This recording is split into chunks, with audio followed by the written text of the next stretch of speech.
What's going on, guys? In today's video, we're going to talk about leaving the Northeast and my relocation from Connecticut, New York to living in Atlanta, Georgia, and now Alpharetta. We're going to look at the pros and cons and really any regrets that I might have had. Now, I did this transition 10 years ago, so it's given me ample time to really get a feel for living in the state of Georgia, what the experiences are, and share some of the concerns that some of you may have who are also relocating. Selling real estate all over the city, I know it is really tough getting a feel for where to live, what kind of lifestyle you're looking for, and ultimately how to adjust going from somewhere completely different to what it's like here. A little bit of backstory on my end. I am originally from New York, as some of you may know. I went to school in Connecticut and lived all over the state. Now, back in 2014, as anyone in their mid-20s does, I had this really stupid itch that I needed to be on television. Now, how do you do that without knowing anyone in the TV industry or knowing how to approach it? Well, you do what any mid-20-year-old does in 2014. You go to Craigslist, because that's not sketchy enough. So I found this ad on Craigslist that was a show for breaking up with my city, kind of like a version of House Hunters. Not as good as House Hunters. It got canceled after one season, so no Emmy award here. But we ended up filming in Tampa and Atlanta. And after coming to Atlanta, I just decided to uproot my life and moved here 2 weeks later on a whim. Luckily at the time, I was doing property management, so my company did have offices down here, and I was able to make the transition and move my real estate license, and then got settled before I was able to really kind of dive in and restart my real estate career. Now, filming the show was a little deceptive because you fly into the airport. I knew nothing about Atlanta. I had never been here before outside of just knowing the Olympics had been done here growing up and kind of a few things that you see on TV or movies. But for those of you that don't know, the airport is south of the city. So when you arrive at the airport and then drive to the city, you're kind of going through downtown, you get into Midtown, and then if you want to extend further, you'll get into Buckhead and the suburbs. Now, we ended up being in Midtown, which to me gave the impression of New York City. It really kind of felt like the city was relatively decent size, a good metro, and just had more trees. As someone that's from New York originally, I never really connected with New York City as much as other New Yorkers did. Just the mass concrete, everyone is so cold, and it just never really appealed to me as a place to live. So as we're filming, we actually filmed in a few different locations. One that I know now is Sandy Springs, and that kind of gave me a look at the picturesque suburbs. We filmed in a single family home there, as well as a loft downtown by the Mercedes-Benz Stadium. And that was the only thing I really got as far as exposure to the city. Now, when I came here, especially being in my mid-20s, you kind of want to gravitate towards the social scene. It was my understanding that being inside the city was going to be the easiest way to have things to do, access to everything, just because that's what I knew coming from the Northeast. If you living in Connecticut, especially going to the University of Hartford, if I wanted to do something in the city, ideally I lived right downtown. So my first stop in Atlanta was actually in Lindbergh, and I felt like that was centrally located in between Midtown and Buckhead. That kind of gave me a unique ability to bounce back and forth and also have access to the highways. Now, the difference here is I didn't really realize on the front end how large Atlanta is. It's not landlocked in any location because there's no water on any side. So it just feels like it goes out forever. When I was originally driving down through, I got a U-Haul. I drove straight from Connecticut to Atlanta with my move.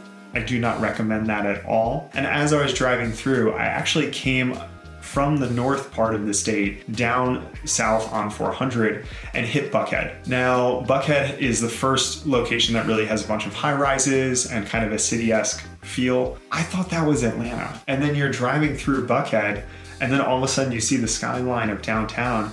It's like, oh my God, we have two cities within the city. It was very confusing and really kind of made it hard to understand exactly where you wanted to be. Now, before we dive into too much of the city, we're just gonna kind of touch on some base things of living in Georgia in general. Number one, obviously the weather. My main reason for getting out of the Northeast, especially having grown up there my entire life, I couldn't deal with the snow anymore. You grow up shoveling it, it's everywhere. Snow days as a kid was wonderful, but then when you're an adult and working, no one wants to wake up an hour extra early each day just to have to shovel out your car or put salt on the sidewalk to be able to make sure you're not breaking your neck going home. And it just wasn't connecting with me anymore. The winters, they just felt like they were getting longer and longer. So coming down south, obviously the main thing you're looking for is better weather. The one thing people talk about, it's hot Atlanta here, and that is very accurate over the past 10 years. I think one of the unique things here is it feels like we're relatively insulated from natural disasters, whether it be hurricanes, tornadoes, earthquakes, anything major. By the time it gets to us, it's usually on a much smaller, less impactful scale. Although for those looking at Atlanta history, the year I got here, earlier that year, they had snowpocalypse, which was pretty much this one-time snow and ice storm that left people stranded on the highways. They left their car, they had to walk home, just because the city didn't have the equipment to be able to deal with that type of weather. I haven't experienced that level of an event since I've been here, but I have noticed whether it's raining or in the winter where you're getting ice, the drivers here are god awful. And I've seen some terrible drivers. That's not even factoring in the fact everyone you look at is already texting and driving on the highway because it's typically bumper to bumper. So as far as the weather goes, you're really looking at kind of this April to November timeframe where it's beautiful being outside. You do have the summer months, especially we're filming right now in June. We're starting to get into the 90s, and as we approach July, August, September, it is extremely humid. Now, the downside of that is you leave the house and it feels like you're taking a bath. The upside of that is there's a lot more to do year round. You're not as home locked as you are, or at least how I felt in the Northeast, where you really kind of got 3 good months out of the year, and then everything else was kind of just bundling up and going back into hibernation. So if you can deal with the heat and you can deal with the humidity, I think you're going to do just fine. I've had years here where it's the holiday season and I'm wearing shorts around Christmas time. I've also seen it where we start getting freezes in October. It's also unique where as much as you kind of get that year-round weather, especially as you go a little bit north of the city, you do get that winter feel that people are looking for. I'm in Alpharetta now, and based on where we are, we typically do get some snow flurries each winter. We do hit below freezing. There are places that run into issues with pipes freezing and kind of all of the things that come with those winter prep that you need. So it does give you an opportunity to really have all 4 seasons, but be outside most of the year. And I think that's what a lot of people are looking for, whether it's being on the lake, enjoying a pool, just kind of getting out and doing things with the kids.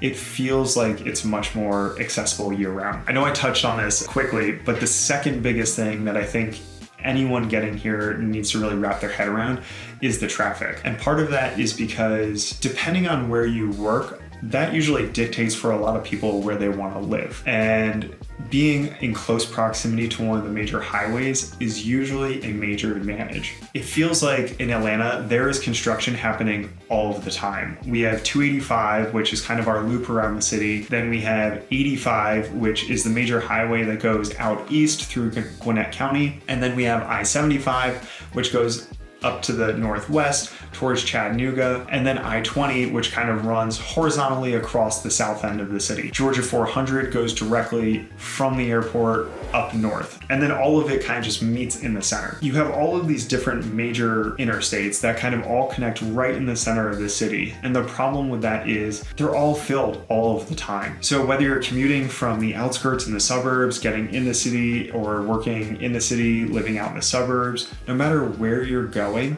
it feels like the highways are just always congested. And that's not just trucks going through the city. A lot of that is just commuter traffic because our public transportation system here isn't as developed as some of the other areas. We have the rail system, which is our MARTA, and it really kind of only stays inside of the city. It doesn't branch out too much. You have to hop different train lines to get in different locations depending on where you're going. It's not like New York City where you kind of just have a subway system that's running the length of the city and and you can make various stops along the way. I think that's one of the disadvantages to being pretty spread out as well. But if you do have to commute, honestly, the hours to do that, you have 10 a.m. to 2 p.m. Outside of that, be prepared for some bumper to bumper traffic and some heavy wait times depending on where you're living. Now, the biggest battle that a lot of people have to wrap their heads around and come to terms with how they want to live is ITP or OTP. And this is usually a fight even for Atlantans as a whole. ITP means you're inside the perimeter of 285. That's kind of what we deem the city itself. And those that are OTP are, the people or friends that have had kids, they move away, they got boring, crusty, they're out living in the suburbs. Now I'll tell you, I started living ITP,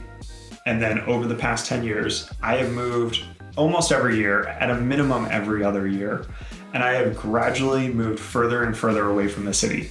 Now, the city itself is wonderful because there's so much to do that comes with a big metropolitan area. You have sports teams, you have the Fox Theater if you want to go see plays, you have amazing restaurants, there's Michelin star ones, there's tons of shopping, whether you're in Buckhead looking at Lenox Mall or Phipps Plaza, Buckhead Village.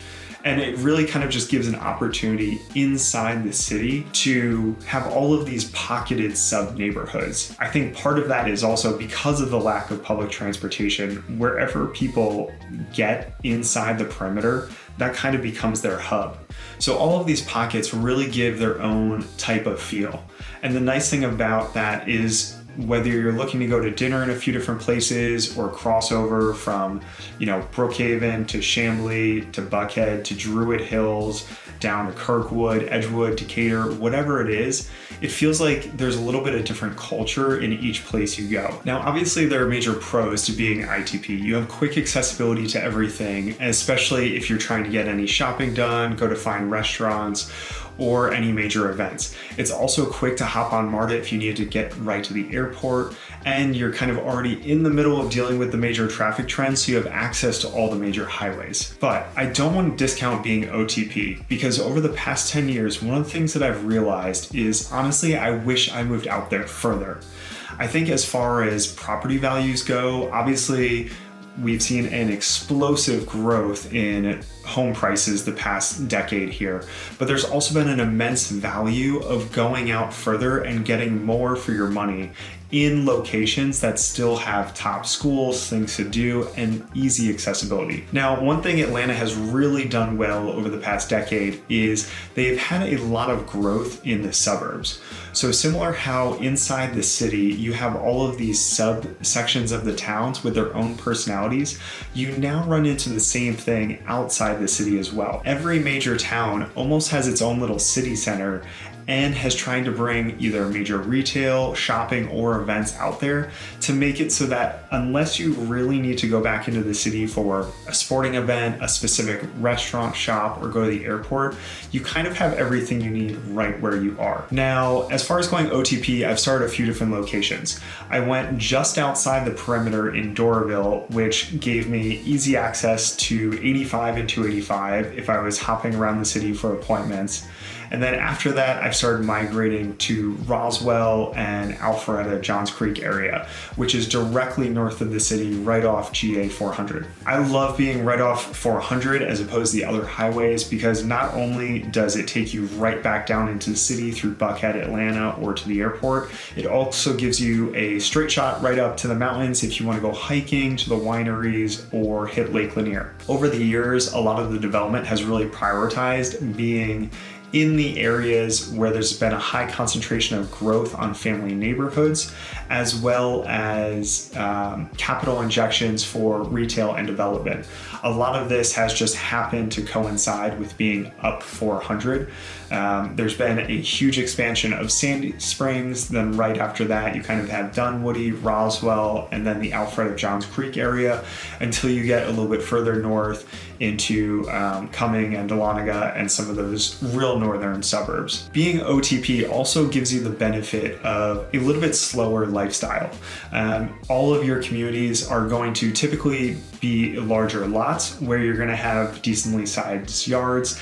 Depending on where you're located, there were also certain areas of growth throughout the city. North of the city was a big time of building throughout the 80s and early 90s, so you're going to see a lot of development from Roswell to Johns Creek and Alpharetta, especially the incoming projects of what were brand new country clubs back then, from the Roswell, Alpharetta, Johns Creek, and then especially going east, kind of that Sugar Hill, Duluth, over towards Lawrenceville area. Now, going out 85 in Gwinnett County and kind of going towards the, as if you were going to Athens for your Georgia Bulldogs, a lot of the growth out in Gwinnett County was kind of the late 90s, early 2000s.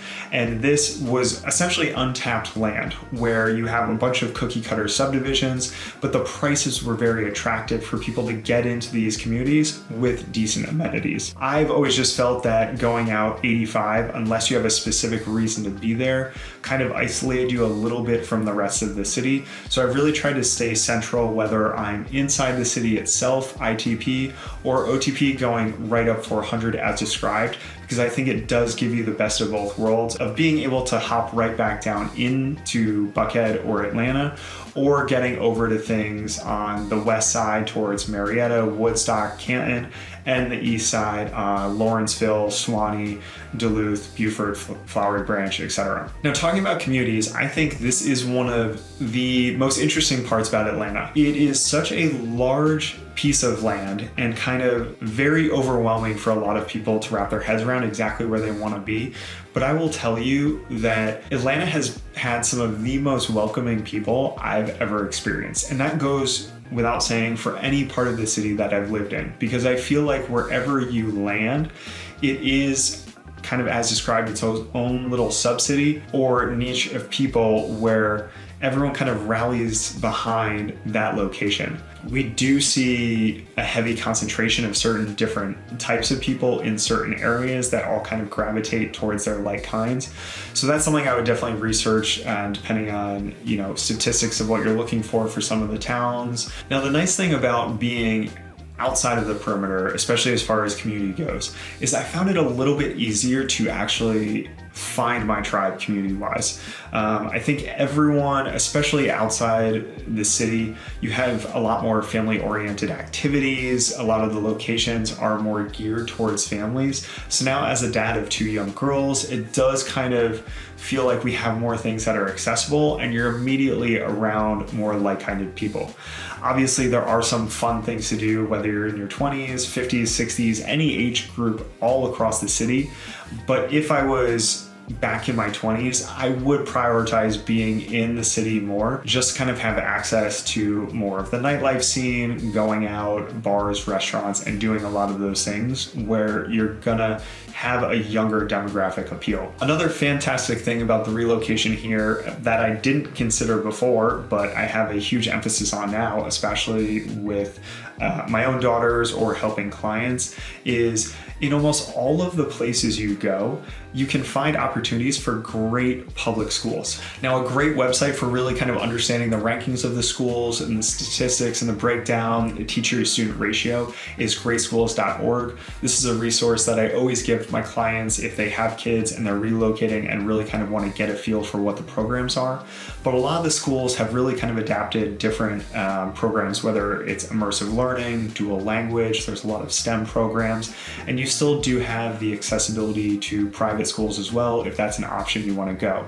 Inside of the city, there's a lot of international programs depending on where you're coming from or your family background and what you're looking for. But I think over the years, the public schools here have really been a focal point of Atlanta's received a large influx of relocations, and specifically families coming from our other parts of the country where the education system is a major emphasis and where we have seen capital spending. I feel very comfortable based on where we live, knowing that when our daughters get to school age, going to school, they'll be well cared for, well educated, and you don't necessarily have to feel like you need to send them to a private school to get that level of education.